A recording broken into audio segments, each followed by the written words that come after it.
RBSE education academy में आप सभी का स्वागत है।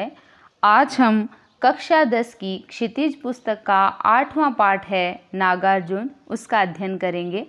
सर्वप्रथम हम इनके जीवन परिचय के बारे में पढ़ते हैं।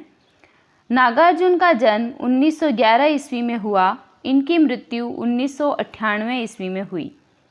हिंदी और मैथिली के अप्रतिम लेखक और कवि नागार्जुन का जन्म बिहार राज्य के दरभंगा जिले के सतलखा गांव में हुआ था। उनका मूल नाम वैद्यनाथ मिश्र था। आरंभिक शिक्षा संस्कृत पाठशाला में हुई।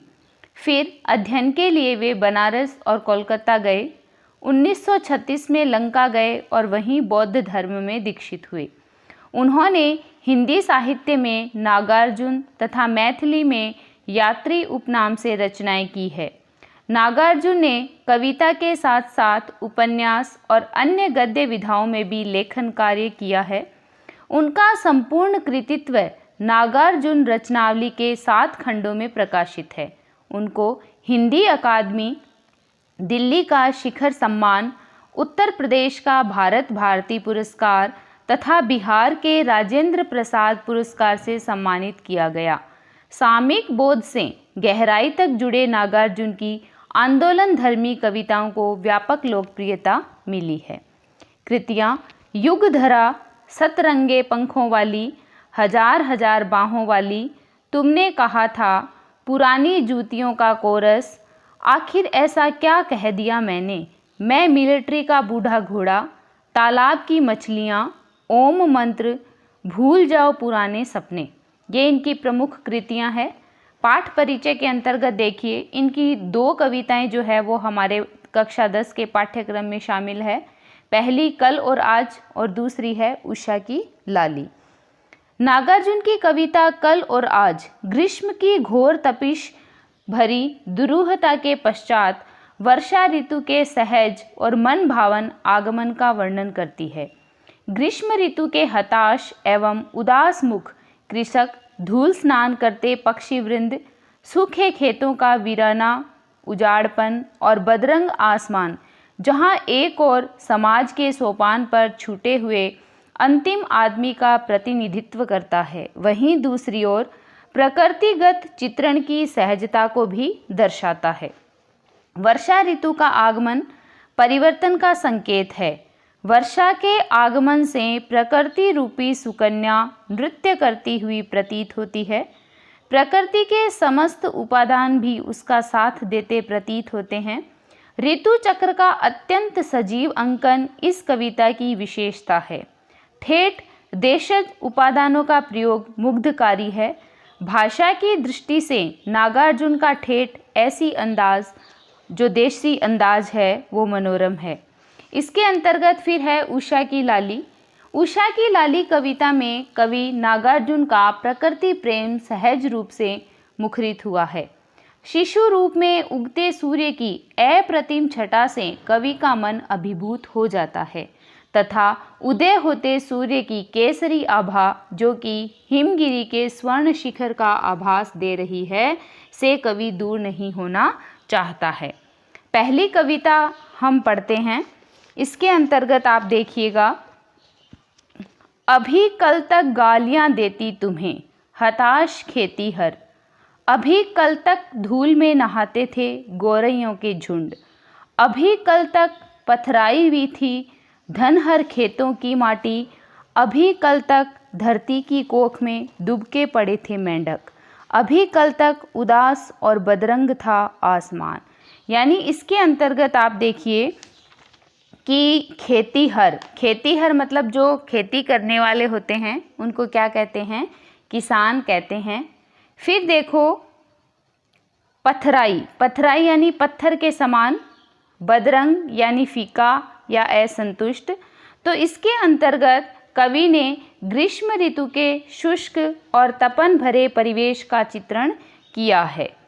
इसके अंतर्गत कवि कहता है कि वर्षा ऋतु प्रारंभ होने से पूर्व अर्थात कल के प्राकृतिक परिवेश का वर्णन करते हुए कवि कहता है, अभी तक गालियां देती तुम्हें, कि अभी तक हताश निराश किसान जो थे वो तुम्हें गालियां देते थे।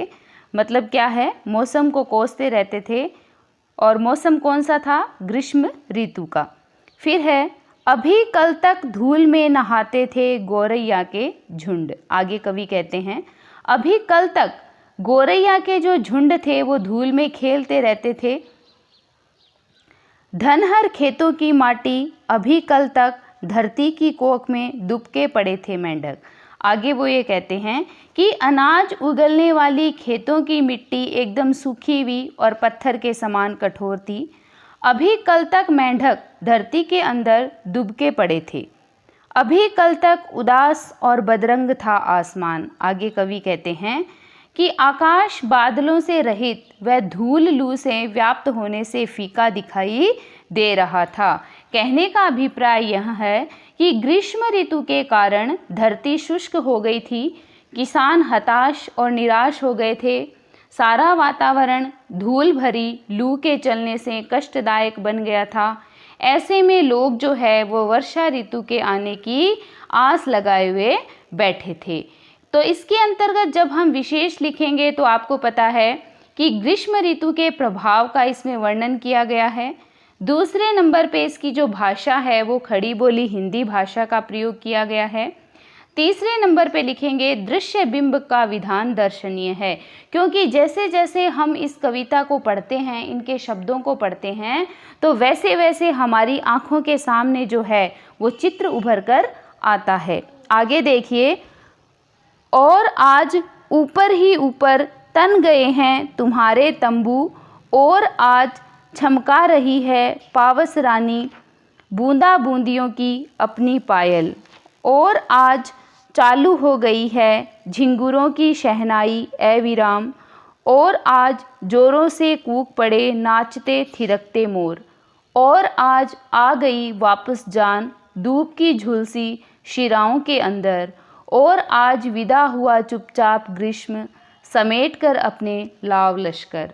आगे देखिए, इसके अंतर्गत वर्षा ऋतु के आगमन का वर्णन करते हुए कवि कहते हैं कि इसमें देखो, और आज ऊपर ही ऊपर तन गए हैं तुम्हारे तंबू।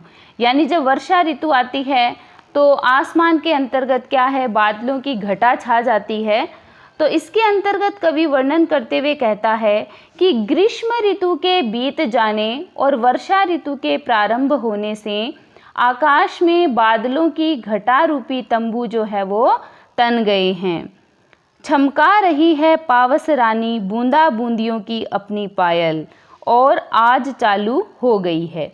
आगे वह ये कहते हैं कि आज वर्षा ऋतु रूपी सुंदरी जो है वो लगातार बूंदाबांदियों के माध्यम से मानो अपनी पायल छमका रही थी या बजा रही थी। भाव यह है कि वर्षा की बूंदें छम छम करके गिरने लगी।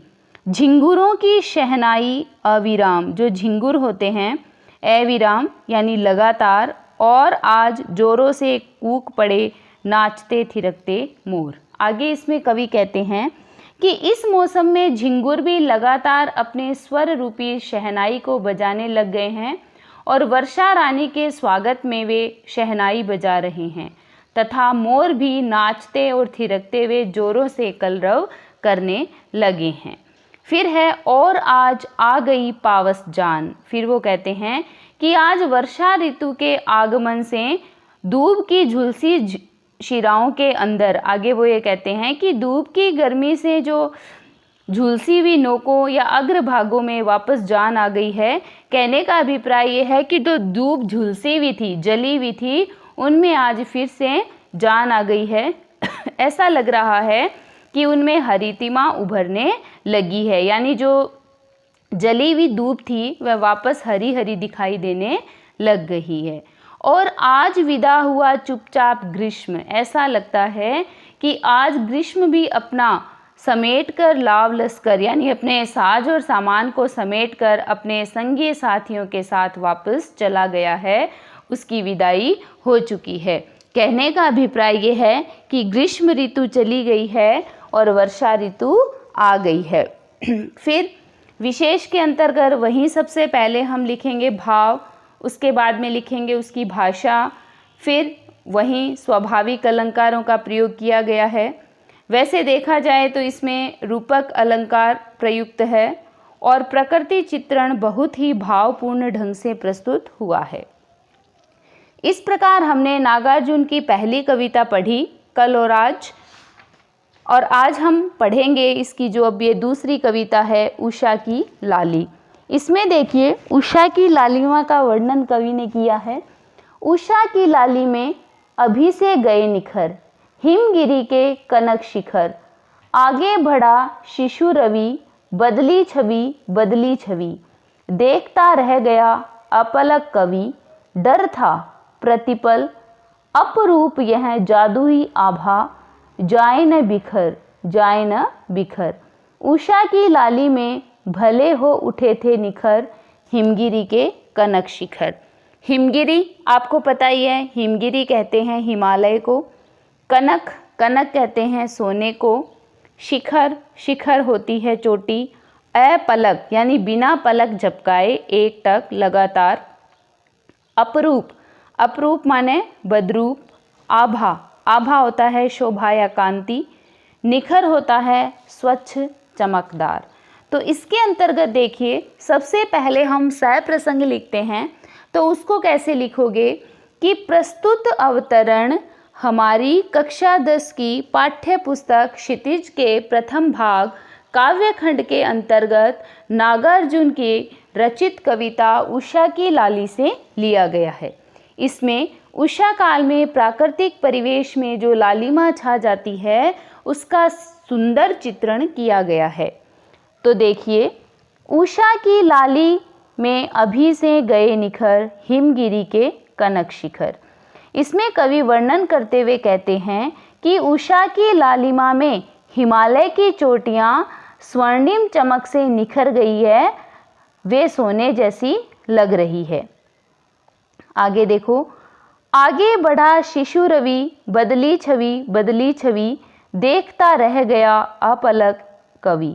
यानी उषा काल में सूर्य जब कुछ आगे बढ़ा तो कवि उसकी बदली हुई छवि को एक टक देखता ही रहा और आश्चर्यचकित हो गया। डर था प्रतिपल, अपरूप यह जादुई आभा, जाए ना बिखर। आगे कवि कहते हैं कि उस समय कवि को यह भय हो रहा था कि कहीं प्रातःकाल की यह चमत्कारी शोभा बदरंग न हो जाए, कहीं यह प्राकृतिक सौंदर्य शीघ्र बिखर न जाए। उषा की लाली में भले हो उठे थे निखर, हिमगिरी के कनक शिखर। आगे कहते हैं कि उषा की लालिमा जब धरती एवं हिमालय पर फैली तो उससे सारा परिवेश स्वर्णिम आभा से रंग गया।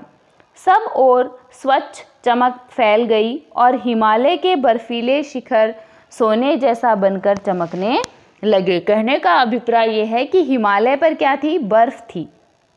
और जब सूर्य की लाली चारों तरफ फैलने लगी तो वहीं बर्फीले शिखर जो हैं वो सोने के जैसे बनकर चमकने लगी। जब हम इसका विशेष लिखेंगे तो सर्वप्रथम उसके क्या लिखेंगे?